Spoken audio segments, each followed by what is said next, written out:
Thank you. Thank you. Good morning, everyone. Okay. Abdu. Good morning, everybody. Still morning. I'm very pleased to be here today. We are going to present you a very innovative and interesting project. Oh, what's that? Go on the next. A very interesting and innovative project we as Neodata and Mediaset have been developing this year. Together with Paola, who is General Manager at Tech and Business Development in Publitalia, we'll drive you through a list of achievements on business and technology that we have got. Just 2 words about Neodata. We are a tech company based in Italy. We have a regional office in Spain and in Germany, and we work with customers across all Europe. We work with data, and our goal is to extract knowledge from data, create profile, and in the broadcasting, help you to address the right message to the right audience. I will now let Paola give you all the history of the project and give you the detail of what we got. So I'll start briefly from our vision, which our CEO shared with you this morning. So we are a broadcaster, and what we want to continue doing in this new enhanced world is to connect with people. And we want to do that on any time, anywhere, and on any device, both with content, which is what we are very good at doing, but also with advertising. And with advertising, we have done it historically on digital, brief history, of course. We've done it on digital. We have done it on our pay TV. We have done it with set-top boxes, which was, in a way, not easy, but easier. But now the big thing is to be able to do that with our core business, which is linear and which is free TV. Because that you saw the stats today, so in Italy is a core media for consumers. It still reaches 75% plus of the population, and so that's where the big audiences are.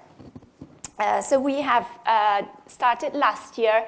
We decided to hit the ground running, and we launched 2 products, which we called Ad Plus.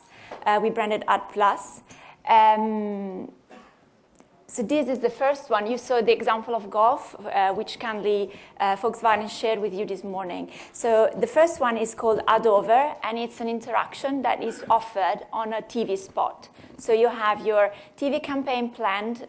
During the spot on connected TVs, you will get this interaction button. And this can be regionalized as well.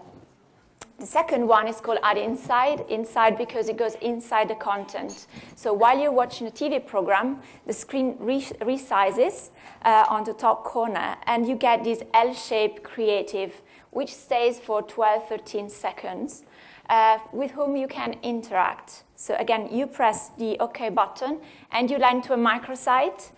This site, as it was mentioned, it sits in the TV CMS, so it's a TV microsite, and that is because connected TV capabilities are still quite limited when it comes to navigating and surfing, and so this allows the user to remain in the TV environment and get a good interaction, a good user experience. In the microsite, advertisers can add all information about their products, video. They can really tell a story and engage with the consumer. So this is where we started, but we're already looking forward to the next step. Of course, the next creative type is going to be video. With the workup for which we had Rise, we take the occasion to launch an HBB TV application, which will also be done on our previous standard MHP to allow a larger reach of users. And on this TV application, you'll be able to watch highlights, restart a football match that you've missed the beginning of, or look for a match that happened yesterday and that you really want to see today. So your VOD offering. This is, for us, it's a new step. We are really reshaping the interaction of the consumer, the user experience, also for free TV, which was the big opportunity and also the big challenge in development for us. Yes. So the project that Paola described and the product that she described really aim at redesigning the interaction between broadcasting and the audience. We have been involved in 4 areas, and to solve these 4 areas, we really push at the limit our technology. As we said before, nobody has the perfect solution. So you have to push as much as you can to get the results. The 4 areas where we have been involved are the real-time tracking of the audience. That is very new in this field. Knowing in real time how many people are connected on each of your channels. Then, obviously, our goal is also to profile the audience, to profile the devices, to know who is watching what in real time, and to create attractive profiles for the advertising market. Then the delivery, so the addressable TV, so the delivery on the TV screen of the message to the right audience. And last but not the least, our audience and interaction measurement allow us to create new KPIs, really new KPIs for the TV interaction that make this project really unique. So going one step on the first goal, the tracking of the audience. We used our technology. I think you have a flyer also on your chair about it. We have a platform that is named Exaudi. Okay? It is a DMP and somehow a data lake solution. It covers all the data monetization cycle, from the data ingestion. Here we are talking about real-time data coming into the platform, to the profiling, to the analysis, and to the data activation. When we talk about tracking in real time from TV, we have some issue or some challenge to solve. The first one is privacy. You have to inform your audience that you are tracking data and that you are using this data for profiling purpose. So the audience must give you a consent. So you have to develop somehow an application that is delivered on the TV, on a smart TV, that is capable to deal with the user, get the consent, store it, and use it in the right way. Then another key point to solve is to find a way to identify uniquely each single device. It's not easy. It's not as it's happening on the desktop, where you can use a cookie, or where you can use something more sophisticated. It's not what's happening on the mobile device, where you have some ID that is done just for this. Here, again, you have to find a way to deal with the application and to help this application talking with a backend solution that provide unique ID, a set of unique ID that help you to identify a long time, over the time, a single device. So once you have done this, it's time to tracking. Tracking means recording every action that the user is doing with your channel, in your channels. So every single channel changes, every time the user is switching on, switching off the TV. So you have to find a way to understand what's happening, to remove noise. It's not interesting to know if a user is doing zap continuously between your channel. It's maybe interesting to know if the user is staying on the channel and how long he's going to stay on the channel. You have to do this in real time if you want to have information in real time. And last, you may want to have all this information available on a dashboard where you have few numbers that help you to understand the business, help you to understand what's happening. It's not so easy. It's really a multidisciplinary project. It involves technology, it involves user experience, it involves data scientists. Frankly, it would have not been possible without the participation and the collaboration that we have done with Mediasense since the very first day of this project. We have done requirements together. We have done implementation side by side. We have done testing together. Really, it's a message that I want to say to you. Don't think that you will go on the market and you will find a solution that is ready for doing that. You have to work together, broadcaster and technology. This is an example of a first result, so the audience tracking in real time. It is a picture of the dashboard that we have developed and provided with Neodata. It's a piece of the dashboard. It provides in real time some information that is quite useful. On the top part of the chart, we have some key indicators. We have the number of total devices that is connected in this very moment. So here we have 170,000 devices connected. Okay?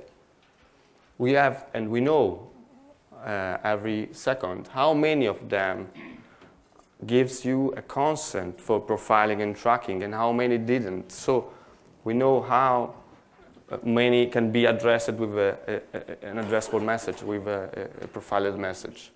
We know how many, here we have 2.8 million devices, how many devices has been profiled in the last, in this case, 90 days.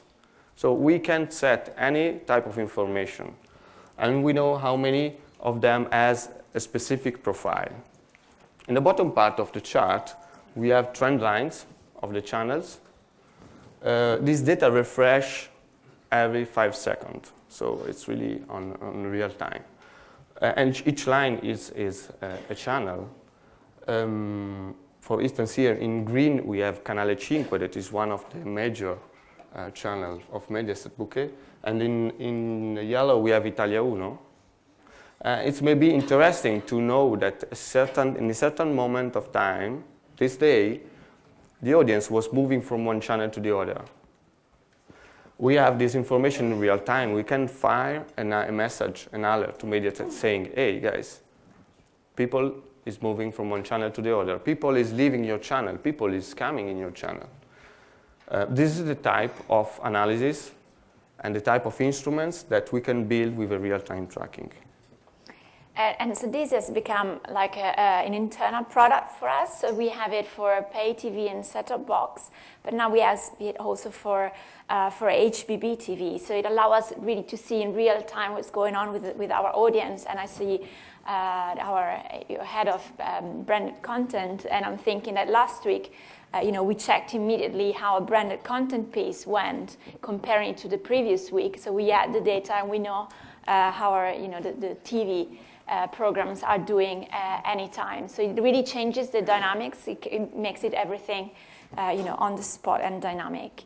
And this data is also very rich for two reasons, because we keep increasing the number of devices that we are covering with our application, which means with our formats, but also with the measurement.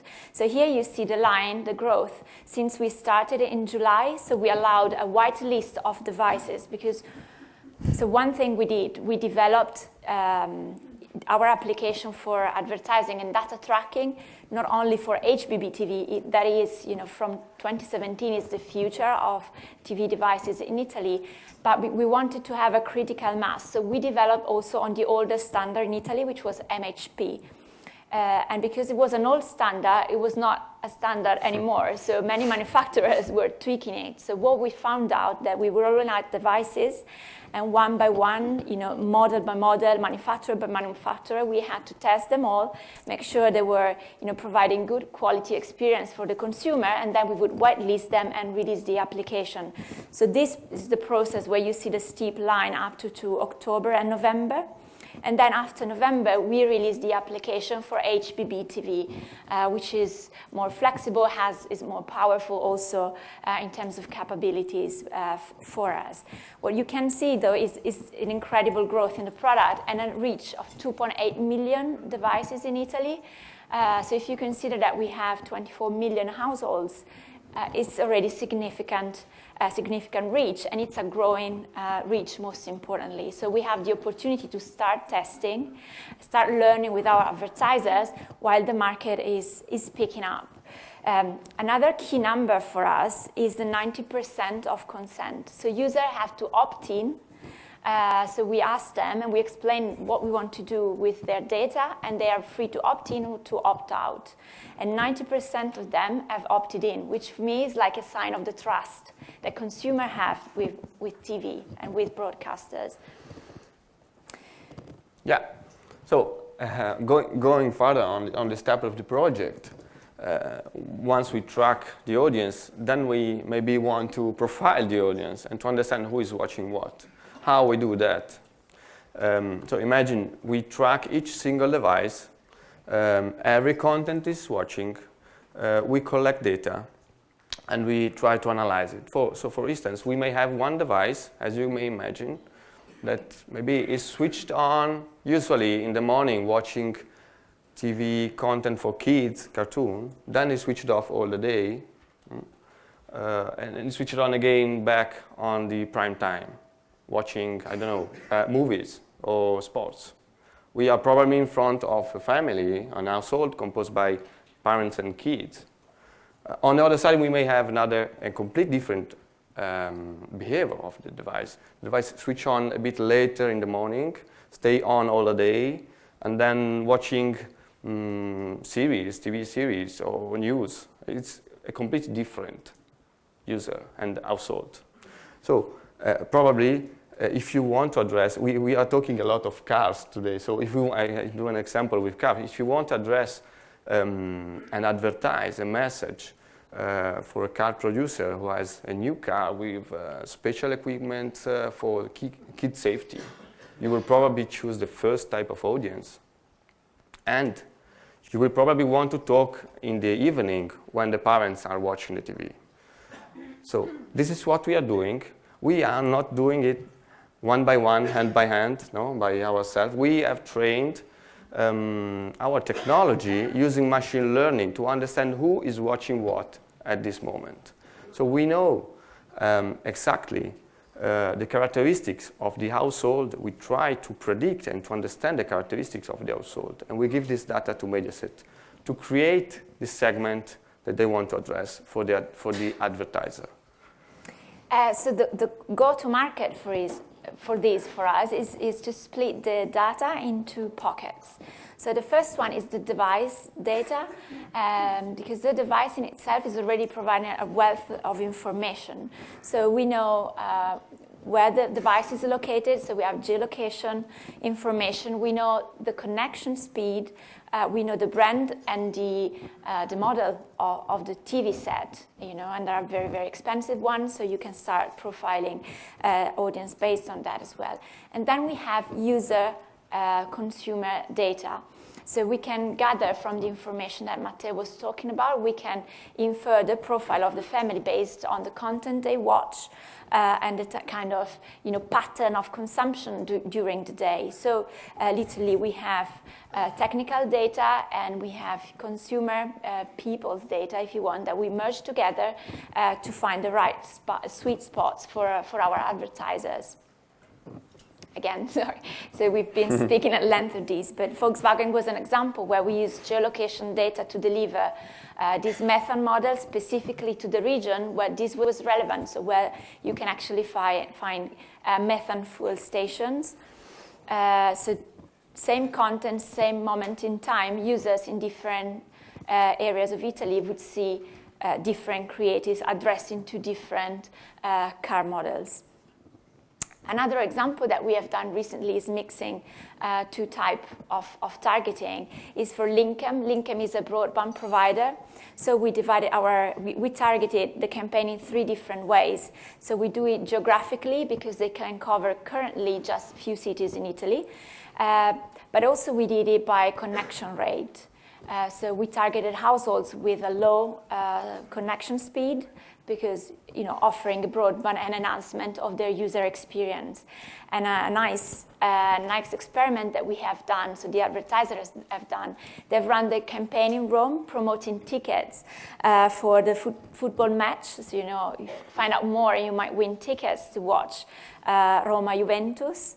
And that creative have like 3 times plus the interaction rate than all the others in the campaign. So they really managed a very smart way of addressing the right message to the right audience, really triggering that extra interest in them.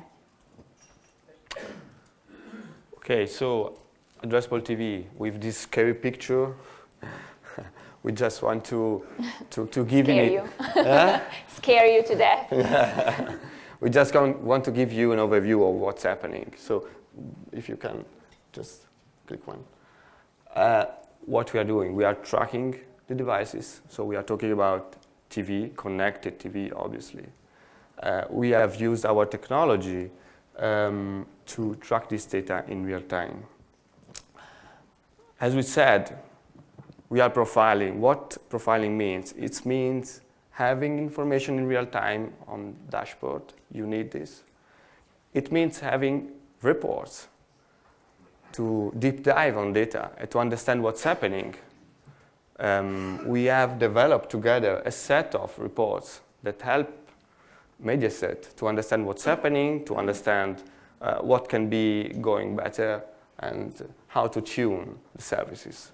We have configured a module of our platform that is named, we call it clustering interface, where the Mediaset user can compose a segment,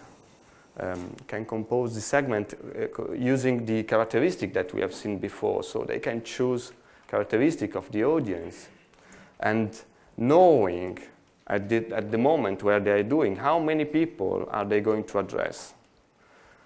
It's very important to know how big is the audience.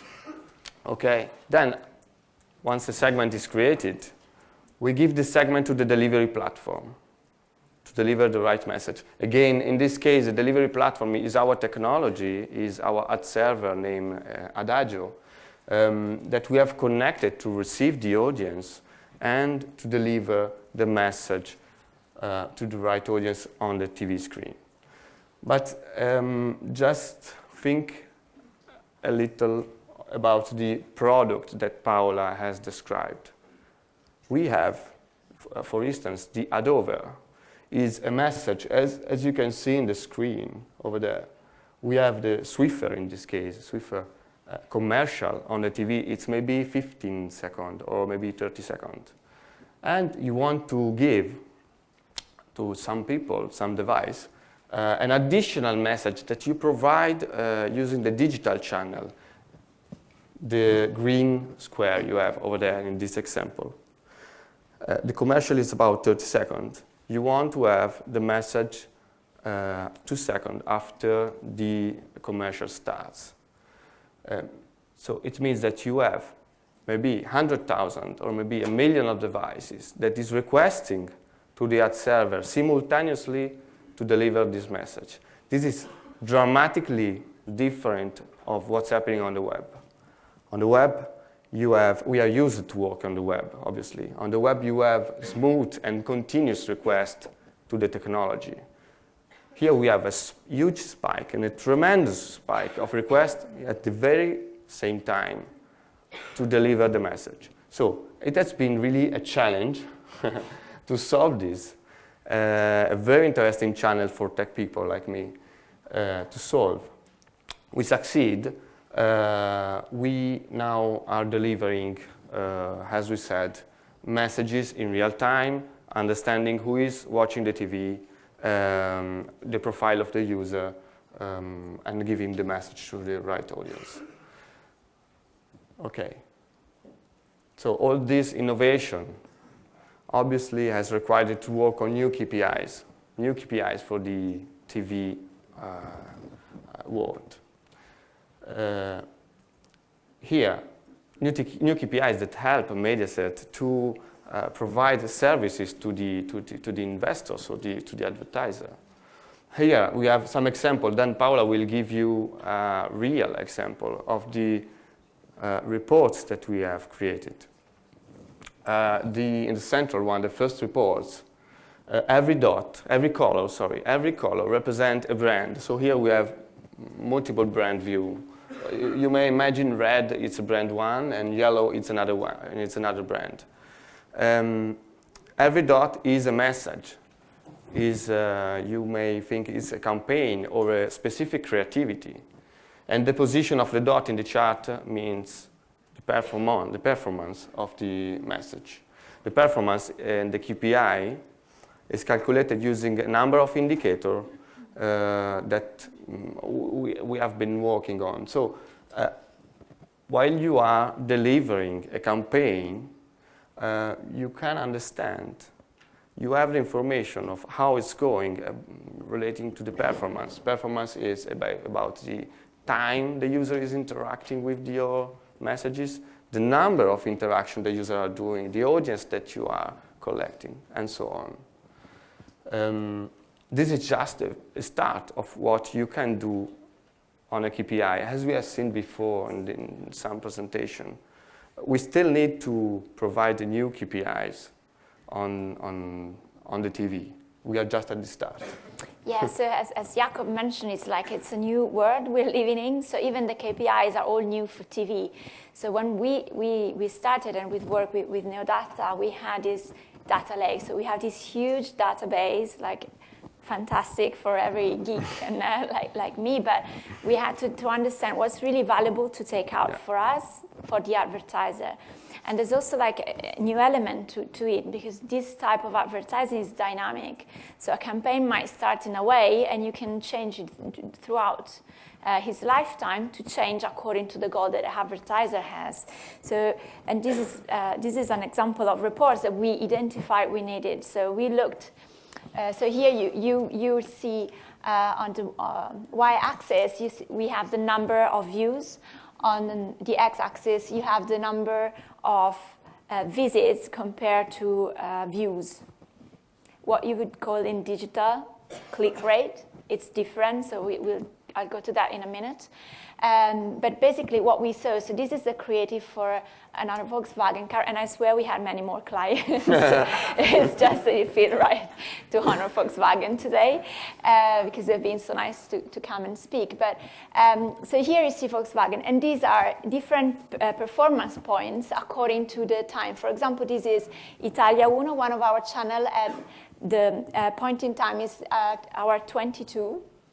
And this is the creative. So you can see this creative with this call to action had that performance. So you can see it's falling to the all of the left. Same time point, same channel. So Italia Uno 22 Golf is more than 5 times the interaction rate. And you see the difference is where the call to action was put. So we are also learning these things, and we share it back to the advertiser, and we say, look, we found out, that your campaign interaction rate is not quite as high as it could be.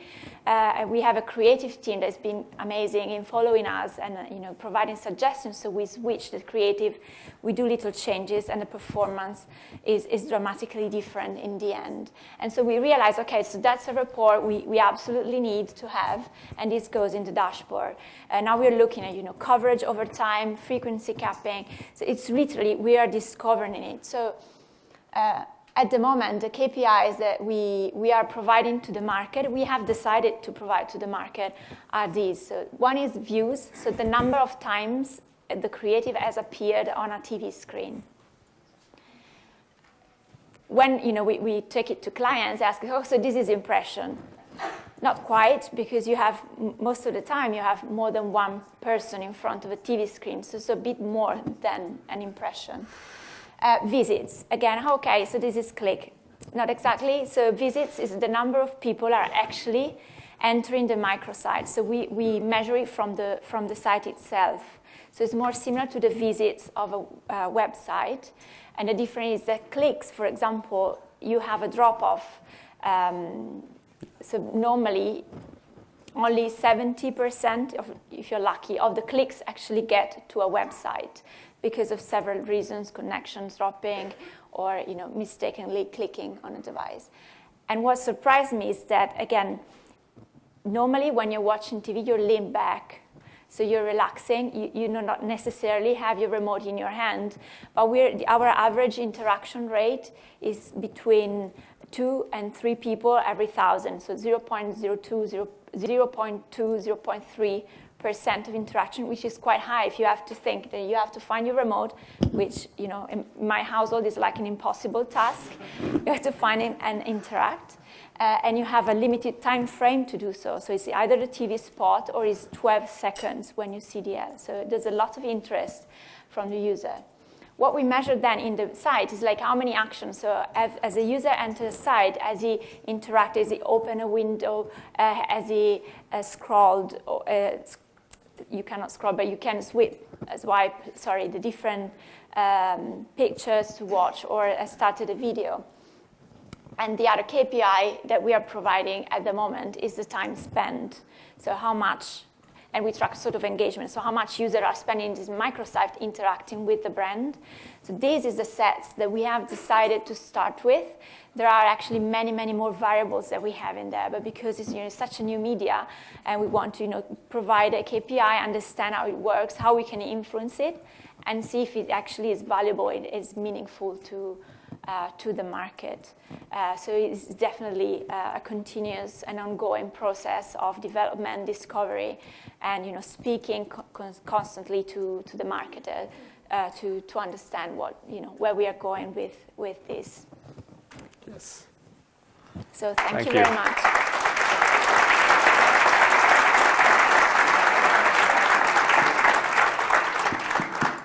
Thank you very much, Paola. Thank you, Matteo, for a very interesting presentation.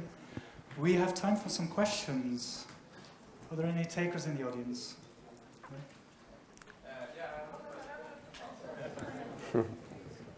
Hi. I have a question regarding HBB TV and the implementation of that. What are your experiences when it comes to the telcos and maybe also the set-top boxes filtering of the information carrying the HTTP signal? I don't have much experience with it, but I'm curious to know if you have had to work with like the telcos to make sure they don't filter out that part carrying the signal for the HBB TV. Is that something you have experience of, or does it simply work in Italy? As far as today, it works. Yeah, okay. So, yeah, sure, it's true. It's really new also in Italy. HBB TV is not really broad used. It's starting. As far as today, it's working. Mind that we are enabling devices by devices. So we test on each device. So it's not easy, but as far as today, yeah, works. So it's pretty smooth to get the signal through to the devices, at least in Italy today. Yeah, you are thinking about, I guess, the broadcast yeah, exactly. events. I'm just curious to see if someone is putting problems in your way by like filtering out that information or having demand no. on how to handle that. But As far as I know, no. Thanks. Welcome. Got one question here at the front. Hello, my name is Frank Cassidy.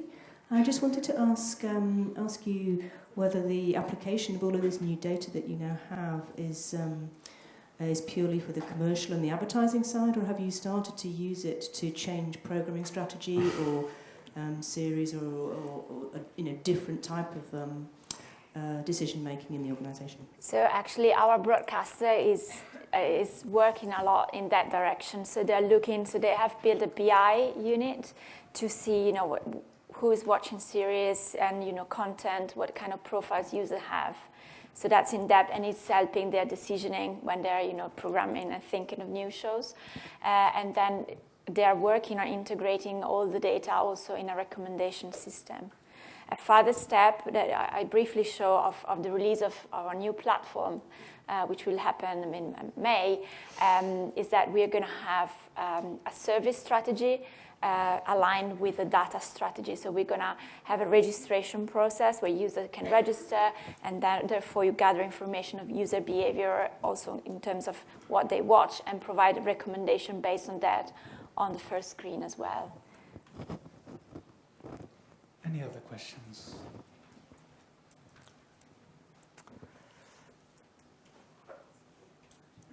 Thanks. I have a question regarding the addressability of the households. Mr. Torelli described about members of the households getting individual accounts.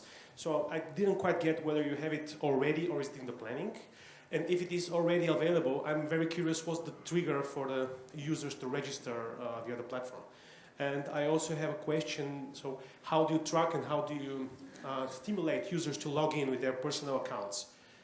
Because I'm thinking of a usability issue meaning like typing my password in the interface with the remote?